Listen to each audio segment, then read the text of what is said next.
Welcome to Buffalo Gameday Recap. I'm Thad Brown along with AJ Feldman. I'm here still in Pittsburgh at Acrisure Stadium where the Bills played a thriller, an excitement-filled 9-3 win over the Pittsburgh Steelers. AJ, look, there's preseason football, and then there's this. And I'm glad we get paid to watch this game. A lot of people at home spent their evening doing this. Look, it wasn't the worst thing ever, but it was close. It got to the point where on the sideline late in the game, I had to ask the people next to me, what happens if the ball actually goes all the way to the end of the field? Because I've never seen that before. We'll figure that out maybe next week. Yeah. The best thing I can say about this game is that in the second half, there were only 7 drives. The first 4 took at least 6 minutes. They tried to run this clock out as quickly as possible. We were in our 4-minute offense with 30 minutes to go. I appreciate the coaches for that. I did notice. I was looking up at the, I think it was the Bills had the second drive. No, the Steelers had the second drive. And it was run. And I thought, wow, we might get a 2-drive quarter, which is like the most glorious thing you can have in the preseason. Now, let's actually talk about the Bills here. There were, at least on the Bills side, some bright spots, some good things to talk about, a lot of them. Number one was Joe Andreessen, the Lancaster native. He's from the Buffalo area. Everybody knows about it. He's been very, very quiet in the preseason, whether it be at camp or in these games. But tonight, because of injuries, because of the situation, probably because of the wet field and the short warm-up, Joe Andreessen got an opportunity to play just about the whole game. And AJ, look, you can have chances. You can get opportunities to make an impression. It's what you do with them. It's a life thing. It's not just a football thing. Joe Andreessen tonight, he crushed his opportunity. Yeah, and I thought he didn't play bad in his first preseason game. He had a couple of tackles, but certainly nothing to this extent. I mean, he leads the team in 12 tackles. Like you mentioned, he did play a lot of this game. The middle linebacker who plays most of the game in a preseason, especially with a lot of runs, is going to have some good numbers. But no, he had some impressive plays, shedding off blocks, getting into the backfield, him and Dorian Williams getting positive pressure. Our former colleague, Carl Jones, highlighting a couple of them on his Twitter feed. But no, he really stood out. And the thing that kind of, caught me off guard to an extent, I think it was in one of your reports, I think your report at the top of News 8, where you talked about how he was a long shot for the practice squad. And he's just been playing so well. He played so well in this game that you kind of have to remember that this was an undrafted free agent from Buffalo. The University of Buffalo, obviously, they give guys like this more of a shot. And, I think he was the only guy signed from the rookie minicamp. And it was like, okay, cool. Everybody from Buffalo is going to get a chance to talk to the local kid at training camp. But no, he's making a push for this roster. Will he make it? We'll see. But I think the practice squad is 100% certainty almost at this point, just with how the linebacker situation shaped up. It wasn't just that he had all the tackles. You can make a lot of tackles in a preseason game. But he made an open field tackle on Jalen Warren, one of the better, shiftier running backs in the NFL. He made a tackle on Justin Fields in the open field. Granted, Fields was looking downfield, but regardless, Andreessen made the play. He looked like he belonged against a first-team offense that played the majority of the first half. Are they a good offense? Probably not. They might be really bad, but he looked like he was a guy that can adequately play NFL football on Sundays, not just Saturdays in August. Yeah, a really fun story, and kind of to pivot to what you said before, Terrell Bernard not playing. One thing I thought was kind of interesting, that it seemed like the timeline of events, Joe Andreessen found out on Thursday he was going to start. So Terrell Bernard was a guy they were going to keep out no matter what. Josh Allen was kind of decided in preseason or in pregame warmups today, just based on the field and things like that. So I thought it was kind of interesting that, obviously Matt Milano goes out. They were like, okay, let's get Terrell Bernard in bubble wrap. Let's keep ourselves one linebacker. I did find a little interesting that we're giving Bernard the bubble wrap treatment, but Josh Allen, who, Milano going down puts even more weight on him. He had to wait until today to kind of figure out he wasn't playing. I hear what you're saying. I think the thing about that is there was no way Sean McDermott was going to let both his linebackers go down in the same week. You can't do it, because that would really decimate the defense. Obviously, losing the quarterback would be slightly a big deal also. I just think there was a thing about both linebackers going down in the same week is too much to handle. Let's real quick. You brought up Joe Andreessen being 100% locked for the practice squad. And I get everybody going there, and I think he's probably got a really good look at it. But I think I want to remind everybody, and you were at camp just about as much as I was, this was a guy that did not really flash hardly at all at St. John Fisher. Had an okay performance, playing late minutes in the preseason opener against the Bears. I'm just trying to guard against overreacting to one bananas game. It was bananas. You know, like you remember Anthony Lynn, the Knicks back in the day? Lynn Sanity. We're doing Andreessen right now, okay? It doesn't mean he won't make the team or the practice squad. And again, I think he probably makes the practice squad. But let me just ask you quick. Give me your percent chance he makes the practice squad, percent chance he makes the roster, and I'll give you mine when you're done. I'll correct you. There was Jeremy Lin, which brings up a good point. Yeah. I think you're thinking of the I think you're thinking of the former coach. Yeah, former there. Bills coach. Yeah, right. I'll say, you know, you are right. 100% practice squad is a little bit strong.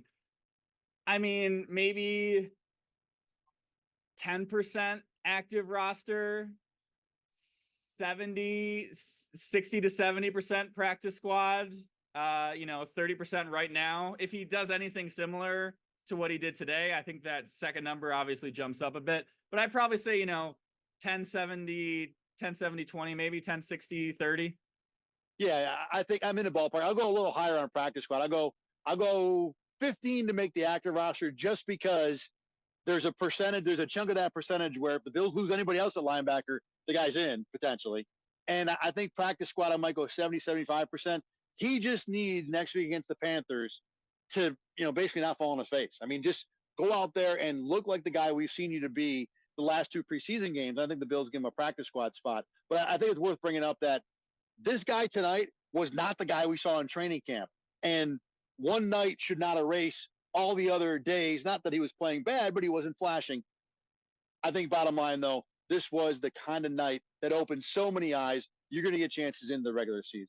All right, let's move on to guys who are way more likely to impact this team on Sundays. And at the top of the list tonight is absolutely Greg Rousseau, who looked as physically dominant as he has ever looked, in my opinion, playing for the Bills. And you could talk about preseason that, well, what was the scheme? Who was there on the other side? Did anybody prepare? Pass rushing a lot of times is man on man. And he was going against a former first-round pick in Broderick Jones. Not a guy that necessarily has been great, but a first-round pick. And he dominated. Yeah, first-round pick of last year. It's not a 10-year vet first-round pick. Right. And Rousseau dominated in a way that I think is incredibly encouraging for Bills fans for sure. Yeah, and, this has been kind of the book on Rousseau. We've talked about it before. He hasn't really, overpowered his way. He hasn't, beat his guy one-on-one. He's kind of, gotten good pressure, gotten into the quarterback, gotten some sacks, picked up his numbers that way. You've never really been like, oh, Greg Rousseau's on the left side over here. He's on the right side over here. Let's give him some extra pressure because our tackle cannot handle Greg Rousseau. Today, Broderick Jones could not handle Greg Rousseau. 2.5 sacks in 3 drives. He's on pace for the greatest game in NFL history there. So, yeah, a really standout day for Greg Rousseau, on a position where they need a guy to step up like that.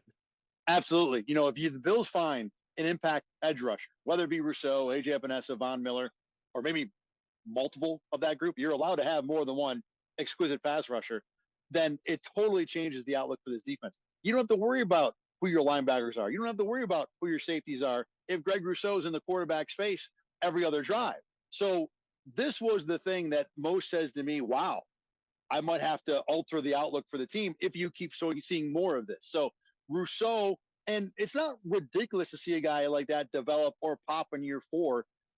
Not that normally you'd think it'd be one of the first 3 years. In other words, a first-round pick like Rousseau, if he was going to be a elite edge rusher, we would have seen it by now.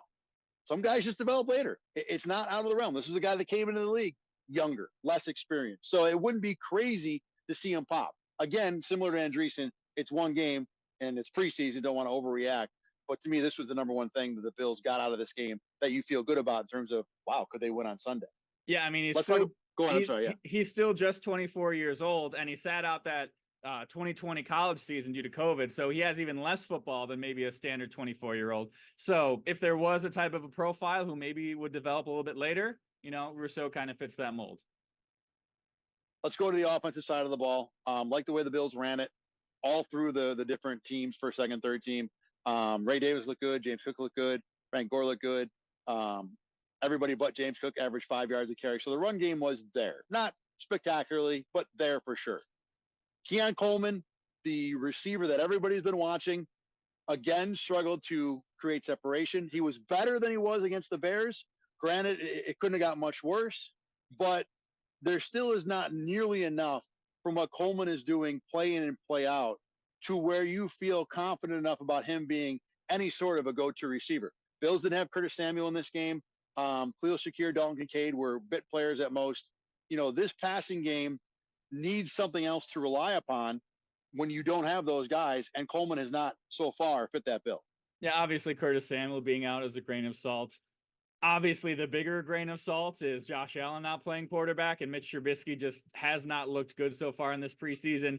He had a really strong training camp. We talked about it on this podcast, but he just has not looked comfortable out there. He's not pulling the trigger down the field. He's kind of got a little bit of happy feet. I mean, today he went 9 for 13, good completion percentage, 86 yards. I mean, this is, those are Trent Edwards numbers. So it's not a strong performance from Mitch Trubisky, and he leaves the game hurt with a knee injury. And now backup quarterback is a question, which really doesn't have a lot of good answers. Yeah, and if the Bills need to find someone different, Ryan Tannehill's available. There are guys out there, and Trubisky's played poor enough in the preseason that maybe it isn't that much of a drop off. But they brought Trubisky in for a reason. You would figure they would want to have that guy be the one who's available because that's the guy you've been working with all through the offseason. One more thing on Keon Coleman. There was the play at the goal line where he did create a little bit of separation. I thought he had a nice release, got some space, and a better quarterback. At least there's certainly a lot of room for a quarterback to put a better ball on him, and a better quarterback probably would do that. That said, when he is looking at the safety, and that is his focus there, I understand a more experienced veteran receiver using discretion as the better part of valor to say, I don't need to lay out for this or get laid out for this in week 2 of the preseason. I need to be ready for September. Keon Coleman's a guy that still needs to develop. You want to see him go out and make that catch because he hasn't really done it much in the preseason so far. I understand protecting the body, but I would think you'd want to see better from a guy who's a young guy, still even as a high draft pick, figuring things out in the NFL. Yeah, still some room to grow. Obviously, it's preseason week 2, but maybe the practice highlight reels that everybody's seen getting tweeted out, and people are thinking, 12 touchdowns, 1,400 yards. All right, that's practice. We talked a little bit about the injuries. Mitch Trubisky, Marquez Valdez-Scantling was another one. Left with a neck injury, pained expression on his face. Look, a neck injury, I'm sure it's not fun, no matter what level it is. Even if you would think, or a trainer tells you, hey, it's not serious. A neck injury is the kind of thing that everybody's going to take ultra seriously.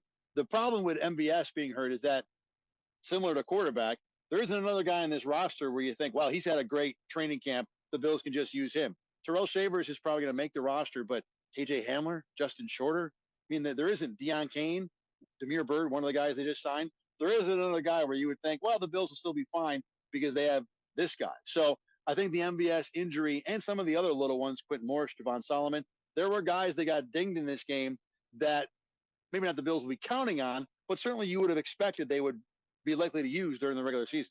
Yeah, and obviously they still have their top 4 receivers, so this would be a 5th wide receiver at best. But it just kind of, underlines the kind of disappointment of Chase Claypool. Came in with some decent expectations, had a good OTAs, didn't make plays in training camp, got hurt, and now, released with an injury settlement. So that would probably be the guy, if things kind of went maybe according to plan, who would be talking about, okay, Marquez Valdez-Scantling had this kind of resume, this kind of potential.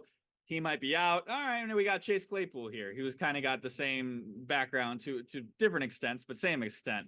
Now he's not on the team. Couple quick hitters for me to close this out, and then AJ will have his too. I like Kingsley Jonathan's game. Big sack at the end. Granted, I don't know what level of string you're playing then, but still a sack of Justin Fields to close out a win was a thing that matters. And he had an absolute cracking hit on a special teams play, the loudest thing I heard on the field tonight. And then the other thing I'm going to talk about is Tyler Bass. 3 of 3 making field goals. Great. The guy needs the reps, builds the confidence. He's been perfect in the preseason. That's awesome. I was still surprised. 4th and 2 in the 4th quarter of a preseason game where your offense hasn't done anything in the preseason. Prior to this year, that's a spot where Sean McDermott would always go for it. There's no reason to run your kicker out for a 31-yarder. That's a no-brainer. Needing, or at least feeling the need to put Tyler Bass out on the field to make that kick, to me, tells you all you need to know about where the Bills think Tyler Bass's confidence is right now. Yeah, that's a good point there. 4th and 3 at the 13-yard line, turn into a 31-yard field goal. So it's not even like we want to test this guy with a 50-yarder, anything like that. No, that's a kick that, he should make 100 out of 100 times. So that's a good point there with his confidence level.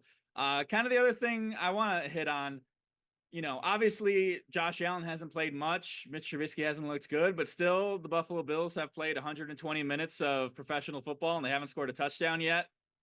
We're not, red alarm sounds, but it's not good. You'd like them to score touchdowns and points. So, let's just remember this. Obviously, this game feels a lot better than the Chicago game because they won, but still they scored 9 points. Let's kind of, see if we can build some offensive momentum before we check off all our boxes here. Yeah, you would want to see obviously success is better than failure. So the Bills fans and the Bills would want to see that.